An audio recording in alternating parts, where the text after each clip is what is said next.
ടുനെറ്റ് news കാലാവസ്ഥാ വാർത്തയിലേക്ക് സ്വാഗതം.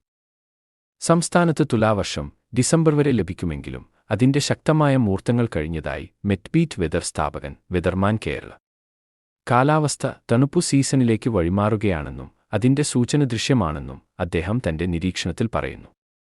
ബംഗാൾ ഉൾക്കടലിൽ ശ്രീലങ്കയ്ക്ക് സമീപം നിലവിലുണ്ടായിരുന്ന ന്യൂനമർദ്ദം ദുർബലമായിരിക്കുകയാണ്.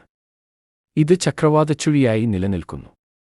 ഇതിന്റെ സ്വാധീനത്താലുള്ള ഒറ്റപ്പെട്ട മഴ ഇന്നുകൂടി കേരളത്തിൽ തുടരും. അതേസമയം ഇത്തവണ വേനൽ ചൂട് സാധാരണയിൽ കൂടുമെന്നും അദ്ദേഹം നിരീക്ഷിക്കുന്നു. അതിനിടെ എത്താൻ വൈകി നിൽക്കുന്ന ലാനിന പ്രതിഭാസം ഡിസംബറിലെങ്കിലും എത്തുമെന്നാണ് അദ്ദേഹത്തിന്റെ കണക്കുകൂട്ടൽ. വേനലിലേക്ക് മാറുമ്പോൾ ലാനിന സാധ്യത കുറയുകയും ചെയ്യും. എൽ നിനോ നിലവിൽ ന്യൂട്രലാണ്.